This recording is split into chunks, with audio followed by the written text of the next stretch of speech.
नवनिर्वाचित सांसद शपथ लेंगे या प्रतिज्ञा करेंगे? जी महोदय, मैं फरीदाबाद लोकसभा क्षेत्र से नवनिर्वाचित सांसद कुमारी सोनी को शपथ ग्रहण करने के लिए आमंत्रित करती हूँ। कुमारी सोनी।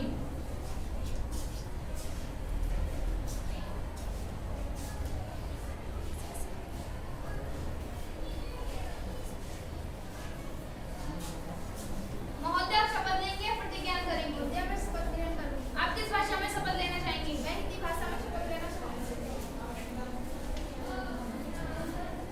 मैं कुमारी सोनी, जो फरीदाबाद हरियाणा निर्वाचन क्षेत्र से युवा संसद की लोकसभा की सदस्य निर्वाचित हुई हूँ, ईश्वर की शपथ लेती हूँ कि मैं विधि द्वारा स्थापित भारत के संविधान के प्रति श्रद्धा और निष्ठा बनाए रखूंगी तथा देश की पवित्रता और एकता को बनाए रखूंगी तथा जिस पद को मैं ग्रहण करने वाली हूँ उसके कर्तव्यों का श्रद्धापूर्वक निर्वहन करूंगी। धन्यवाद महोदय।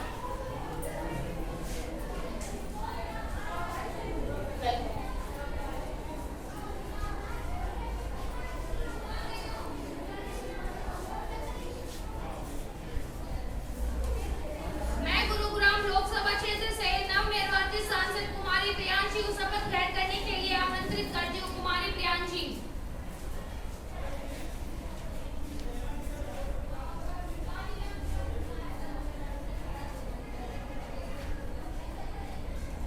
महोदय, आप शपथ लेंगे या प्रतिज्ञा करेंगे? मैं प्रतिज्ञा करूंगी। आप किस भाषा में प्रतिज्ञा करना चाहेंगे? I, Ms. Priyanshi, having been elected a member of Youth Parliament, solemnly affirm that I will bear true faith and allegiance to the Constitution of India as by law established, that I will uphold the sovereignty and integrity of India, and that I will faithfully discharge the duty upon which I am about to enter. Welcome.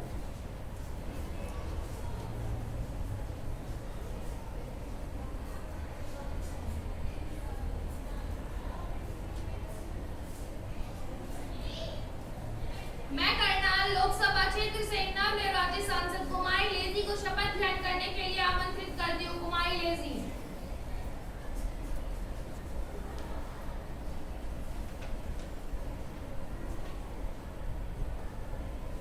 महोदय, आप शपथ लेंगे या प्रतिज्ञा करेंगे? मैं शपथ ग्रहण करूंगी। आप किस भाषा में शपथ लेना चाहेंगी? संस्कृत में महोदय। अहम सुश्री लेजी अहिरवार या युवा संसद से लोकसभा सदस्य रूपे निर्वाचिता परमेश्वर से नमाशपे यथा विधिना स्थापित भारत संविधान प्रति श्रद्धा निष्ठा च धारिष्ये यथा भारत से संपूर्ण प्रभुत्व संपन्नता अखंडता रक्षयामि तथा यत् गृहीतुम् अहम् अगोदिस्त्वं तस्य कर्तव्यानि श्रद्धापूर्वक निर्वक्ष्यामि। धन्यवाद। वेलकम। नए मंत्रियों का परिचय। प्रधानमंत्री नए मंत्रियों का परिचय कराएंगे।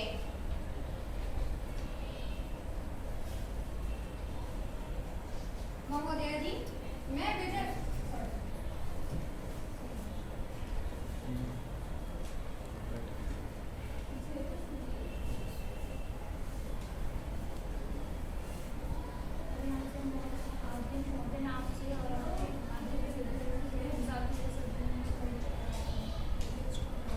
अध्यक्ष महोदय, मैं आपसे और आपके माध्यम से अपने इन साथियों का सदन में परिचय कराती हूँ। कुमारी राखी, पेट्रोलियम मंत्री। कुमारी अंजलि, विदेश मंत्री।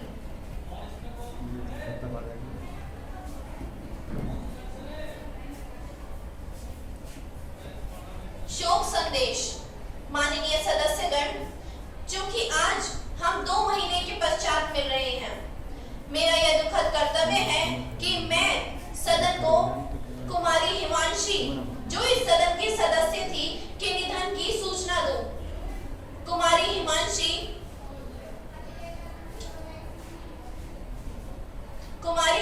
का निधन बीते हुए कल को पलवल में हुआ।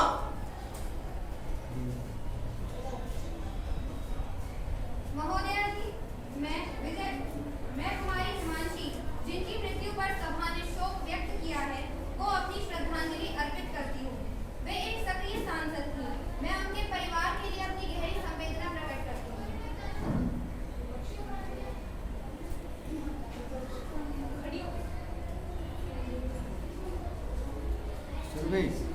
आप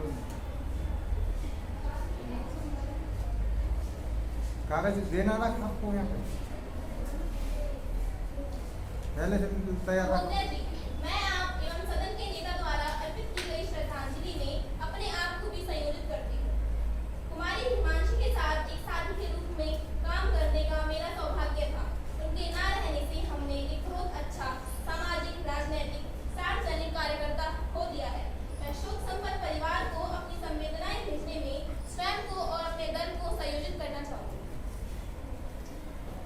सदस्यगण अपना गहरा शोक प्रकट करने के लिए कुछ क्षणों के लिए मौन खड़े होंगे।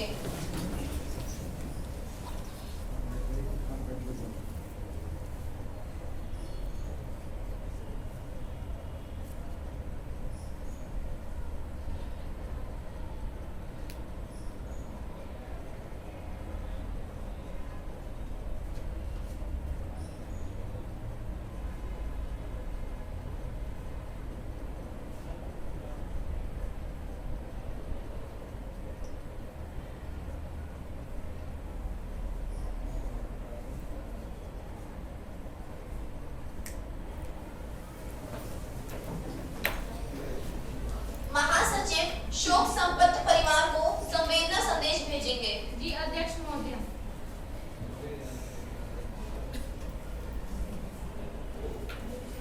माननीय सदस्य, मुझे घोषणा करनी है।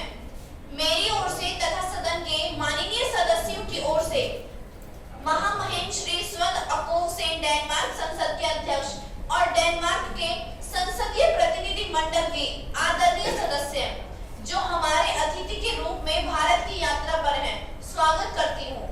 प्रतिनिधि मंडल के अन्य सदस्य हैं श्रीमती खुदोत्सर गार्ड उपाध्यक्ष,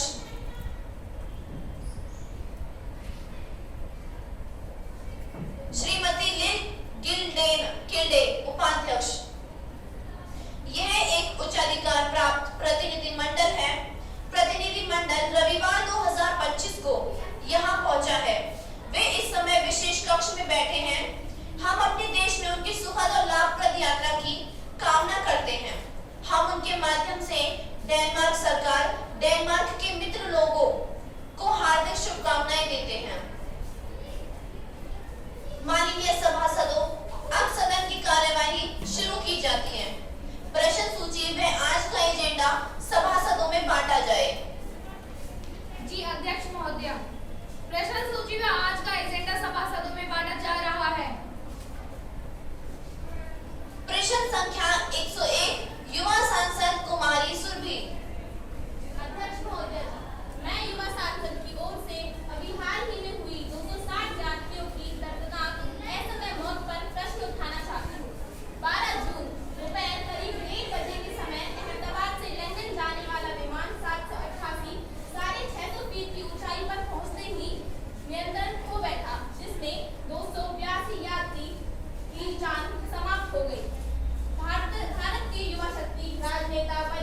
माननीय महिला एवं विकास मंत्री कुमारी खुशी।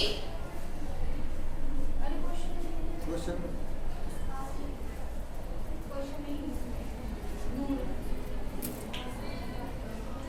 दूसरा क्वेश्चन नंबर 102 इस पे खड़े हो जाओ बना के। प्रश्न संख्या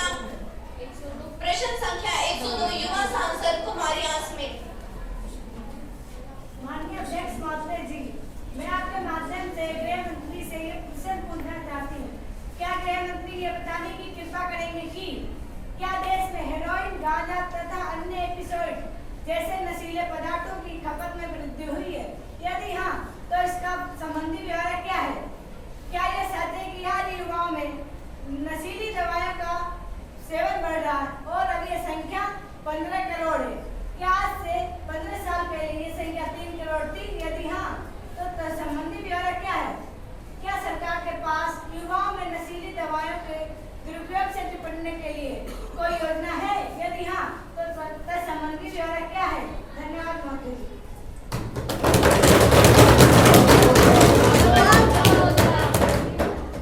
माननीय गृह मंत्री कुमारी प्रिया।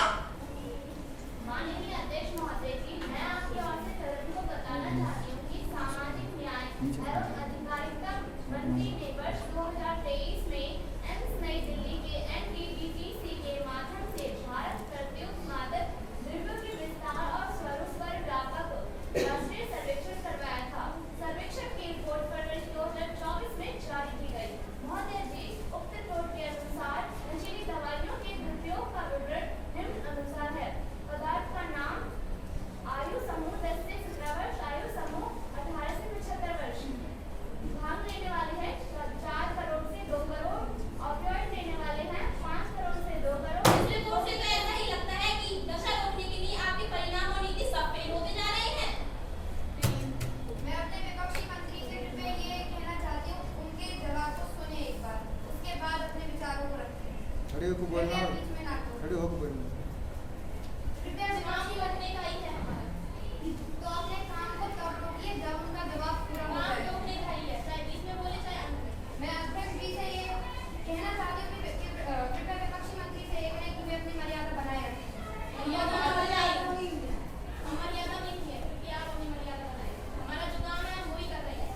तो हम भी अपना काम ही कर रहे हैं। हम ये आपसे गुजारिश करते हैं कि कृपया उन्हें जवाब देने का मौका दिया जाए। सरकार अपनी मंत्रियों को पर्चा डालना चाहती है। सदन में शांति बनाए रखे विपक्षी दल कृपया करके उत्तर सुन लीजिए। जोखिम लेने वाले हैं 1 करोड़ से 1 करोड़, टोटल 15 करोड़। भारत सरकार सामाजिक न्याय एवं राजनीतिक मंत्रालय के माध्यम से NPTDR योजना को क्रियान्वित कर रही है। नशा मुक्त भारत अभियान की शुरुआत 272 संवेदनशील जिलों में की गई है, जिसमें 33 करोड़ से भी अधिक लोगों पर व्यापक सामुदायिक कार्यक्रम चलाया गया है। क्या आइडिया हम जान सकते हैं इस संरक्षण के बाद भी आंकड़े बढ़ क्यों रहे हैं, घट क्यों नहीं रहे हैं? जवाब दो जनाब।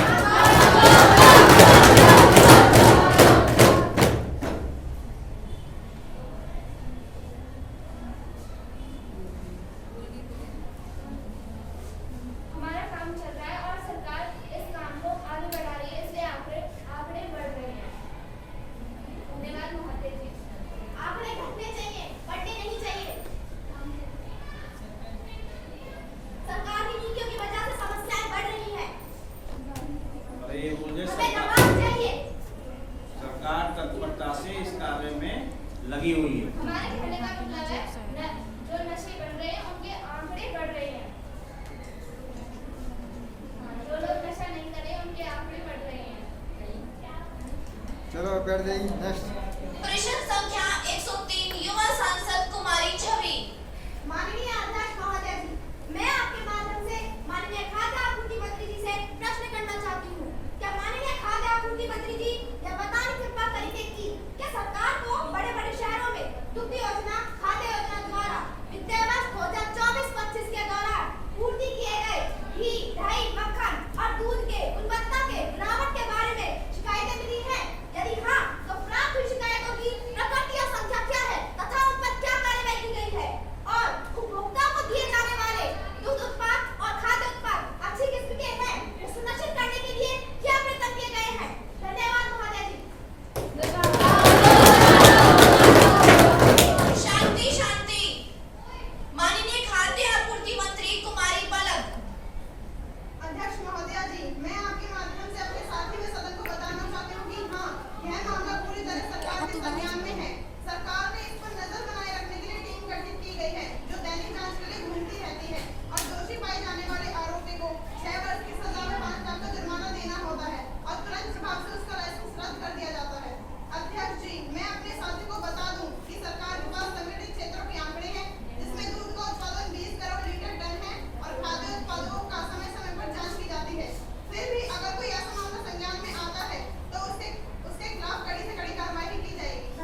पेज ले ले, फिर ऐसे नहीं, ये तो सिस्टम पे कैसे? हाँ, साथ रख। माननीय अध्यक्ष महोदय जी, मैं आपके माध्यम से खाद्य और नागरिक आपूर्ति मंत्री से यह प्रश्न पूछना चाहती हूँ कि देश में खाद्यान्न भंडार की ताजा स्थिति क्या है? क्या वर्तमान सूखे की स्थिति को ध्यान में रखते हुए सरकार के पास देश की आवश्यकता के मुताबिक पर्याप्त भंडार है? यदि नहीं, तो ऐसी स्थिति से निपटने के लिए सरकार द्वारा अपनाए जाने वाले उपाय क्या हैं?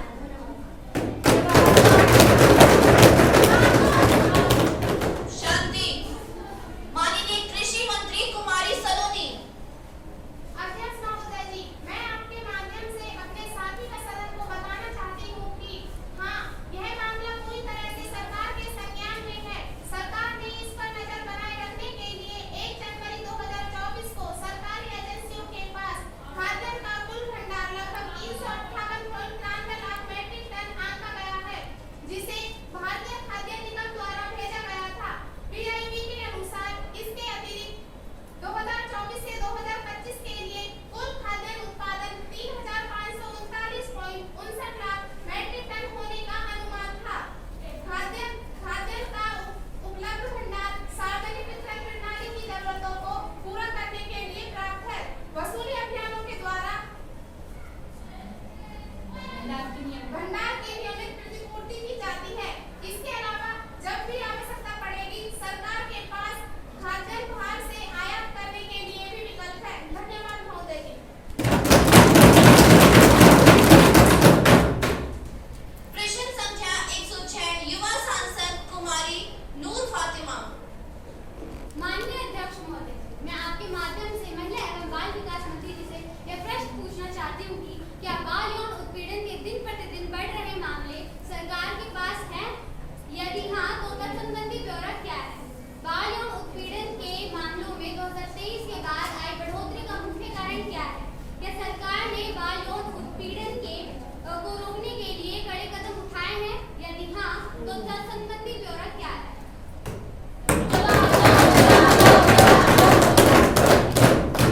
माननीय श्रम एवं रोजगार मंत्री कुमारी तनीषा।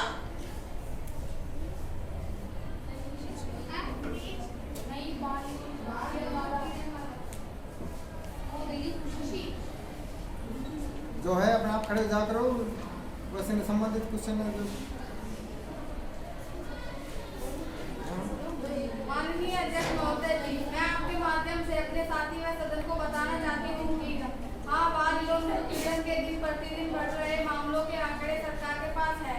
अध्यक्ष जी, नेशनल क्राइम रिकॉर्ड ब्यूरो की नवीनतम रिपोर्ट के मुताबिक नाबालिगों के साथ बलात्कार की कुल 40,450 घटनाएं हुई हैं।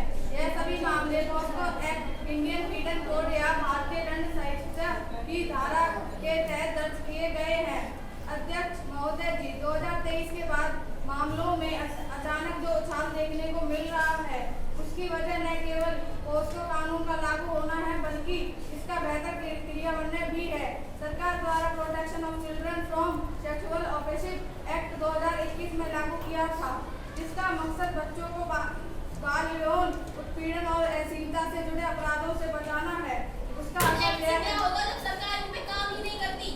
एक्ट बनाने से बहुत कुछ हो जाता है, लेकिन लागू करने भी होते हैं, इनको इन पे काम करना भी होता है।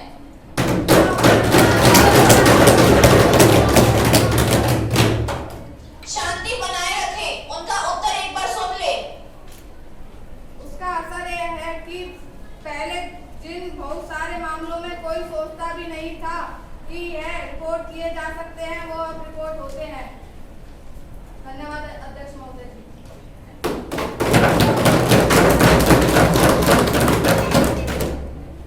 अब शून्यकाल के प्रश्न पूछे जाएं। अध्यक्ष महोदय, भारतीय रेल एशिया महाद्वीप का दूसरा सबसे बड़ा रेल नेटवर्क है, लेकिन धीरे धीरे रेल नेटवर्क को निजी हाथों में सौंपे जाने की तैयारी चल रही है। अभी हाल में 23 रेलवे स्टेशनों को निजी नीलामी के माध्यम से निजी कंपनी को दे दिया है। भोपाल स्थित हबीबगंज